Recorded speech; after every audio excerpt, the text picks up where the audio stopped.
Everyone. I'm Lynn, your adulting coach. I help autistic young adults and their families systemize adulting together. Thank you for watching this video. Today's topic I see often at the Facebook pages that I visit supporting families with autistic teens, young adults, and adults.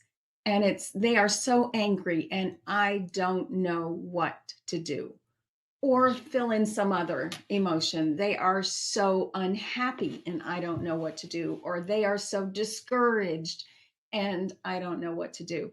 So that's what today's topic is. And I can't wait. I'm so excited to teach you this one. We're going to use the framework that Barb Avila outlines in her book, Seeing Autism: Connection Through Understanding. It's such an excellent book, and it's a wonderful way to frame up the way that we connect with our autistic young adults.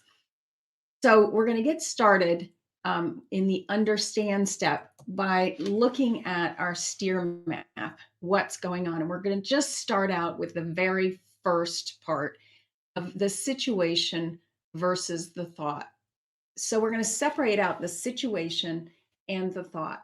And this is a perfect example. They are so angry, or I like to take the word so out of it because that's an adverb describing how angry they are. And I just want to get to the facts. So they look angry, or they said these words. We can put this up in the situation. I am angry, or they're shouting.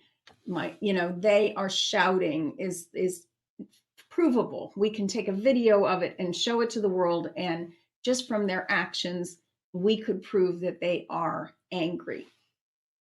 Our thought then now becomes our story. So the facts can't hurt us. The fact that they're angry is not a problem until we start thinking about it, telling our story about it, that I don't know what to do.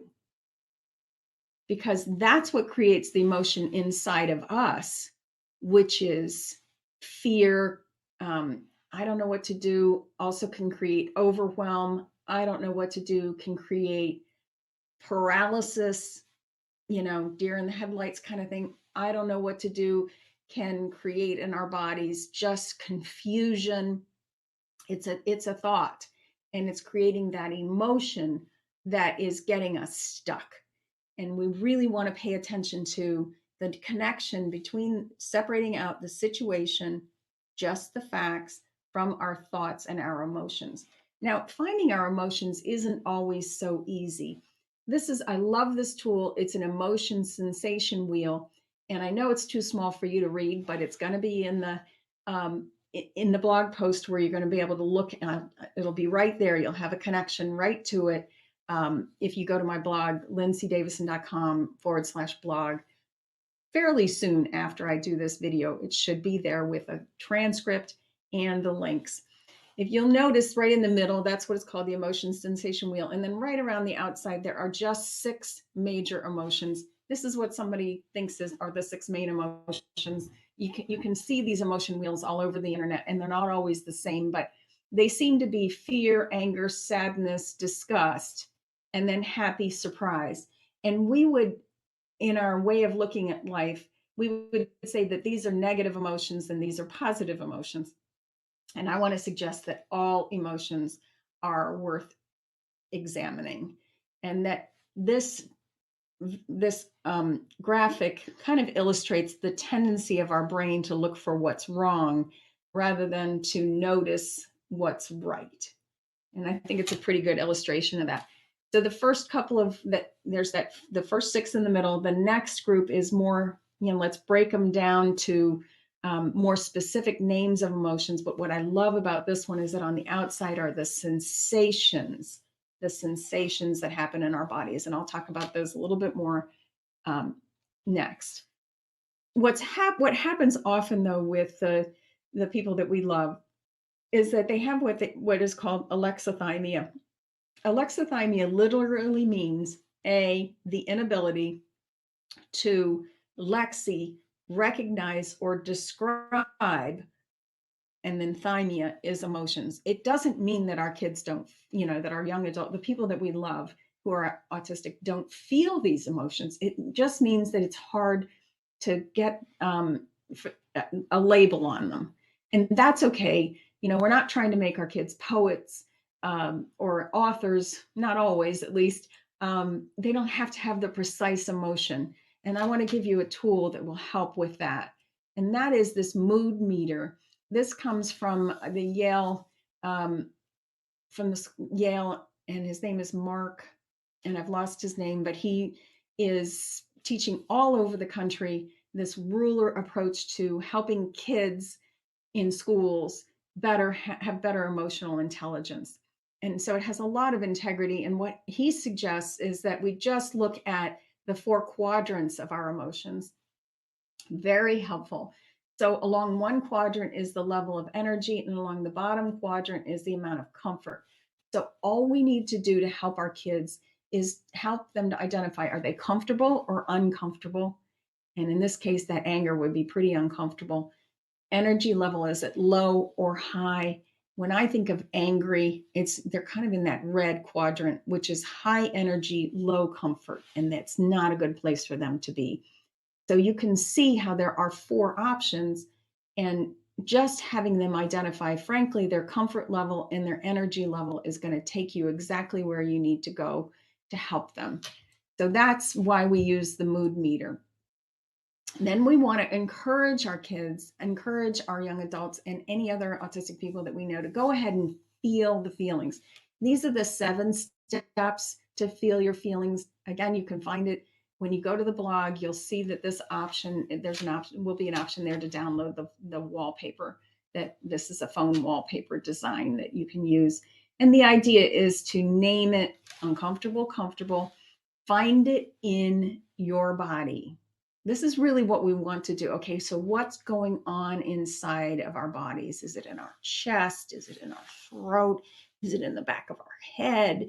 Is it in the front of our head? Is it in our extremities? Is it in our tummy? Where is that anger? And in my case, it centers right in the middle of my chest when I'm angry, and you can see how I clench my jaw, and it's just kind of like all there, and it's red and it's pulsing. What we want to do is see if we can get them to describe it, even just a little bit, because the minute they can describe it, then they can have a little bit of distance from, oh, that's what's happening inside of me. It's not me, it's what's happening to me. It's happening inside of me. And the reason why it happens is because our brain, our miraculous, lovely brain, translates whatever sentence is in their mind to the emotion through a set of chemicals. Somewhere it tells the brain to release cortisol or dopamine or all the other different hormones that cause us to feel the sensation in our body. Back to that wheel, the outside rim of that wheel that I showed earlier shows the sensation. So sometimes if you show this emotion sensation wheel to your autistic young adult or your autistic family member, it helps them sometimes to go from the way it feels back to what's happening. And I just find this has been a very helpful tool. Then what we want to do is we want to teach them how to recenter themselves. This is really cool because they can do this anytime in their life, anytime in their day, whether they're with people or not with people, because nobody needs to know that this is even happening. And the steps are, we really want to breathe through our nose, expanding our rib cage, back out through our nose, then go up to our eyes and unfocus them. Just unfocus them. And why is that so important? We're unfocusing our eyes because when you think about it, when we're in a state of high alert, like if there's a tiger in the bush about ready to attack us, that's what we notice. That tiger we have a very focused view of them. It's like tunnel vision. We're focused on that threat, and the rest of the world fades away in unfocused. But we want to tell our brain that things are okay. We want to tell our monkey mind, our friend here, the little monkey mind, it's okay. We're going to pet it. We're going to tell our mind, no, everything's okay. I'm going to just unfocus it, which is the opposite of being highly focused. We want to unfocus our eyes. And then we want to slightly smile. It doesn't have to be, a clown smile. It can just be a little Mona Lisa smile. But those actions, those 3 actions, you'll notice they're using your body to calm your brain. So helpful. Trying to think our way out of a hyper aroused state is not the best way. We want to use our brain to calm ourselves down. So this is use our body to calm down our brain. So these are the 3 steps that we use. We breathe, we exhale, we smile, and we unfocus our eyes. That's how we physically change our anatomy, which actually changes the way that our brain is engaged. And it brings back online that prefrontal cortex, that part of our brain that's thinking. And while we're there in that prefrontal cortex, we want to find the sentence. What is the sentence that is causing this anger? And there may be several of them. So what we want to do is really listen. Listen to what our children are telling us. Why are they mad? Why are they afraid? Why are they overwhelmed? What's going on? And we want to reflect it back to them so they feel that they're seen, they're safe. It helps them feel soothed, and then they know that they are secure in the world.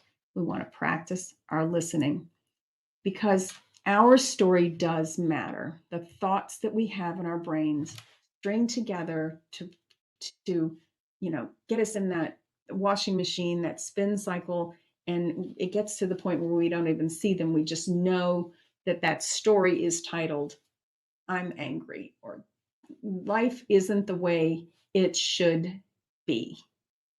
And so if we can find those sentences, slow it down, and look at what's causing that spin cycle, we can help our young adults because our brain sees what the mind looks for.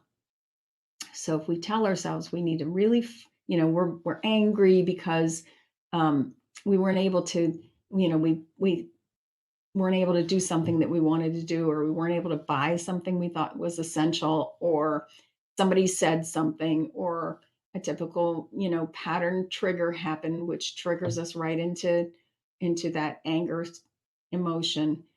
We just need to know what is it, because it really matters what's going on in our mind, because that's what tells our brain what to focus on. Our brain can't take in all of the stimulation around us every day. It's called the reticular activating system. It's that part of our brain that decides what we pay attention to and what we don't pay attention to. And it's directed by the thoughts that we have in our mind. And that's why we need to pay attention to what those are and decide intentionally what are the thoughts that work for us and which ones don't. And then notice what happens when we steer our brain to a thought that works better for us. My favorite way to do this is to just say to myself, and that's okay. Whatever my thought is, I should have that thing that I wanted, but it's okay. That's okay, or but it's okay, somehow tells my brain that there's some wiggle room in the thought. And I think it's really one that we need to teach and encourage our kids to practice, because our thoughts, our emotions, and our actions, the TEA, is what drives our brain to notice what's going on. And we want to make sure that we're doing that intentionally. Now, it doesn't have to be a big deal. All we have to do is do it a little bit better from one day to the next. This is what James Clear illustrates so well in his book, Atomic Habits. He argues, and he's right, that what we do each day adds up. It creates the life that we have.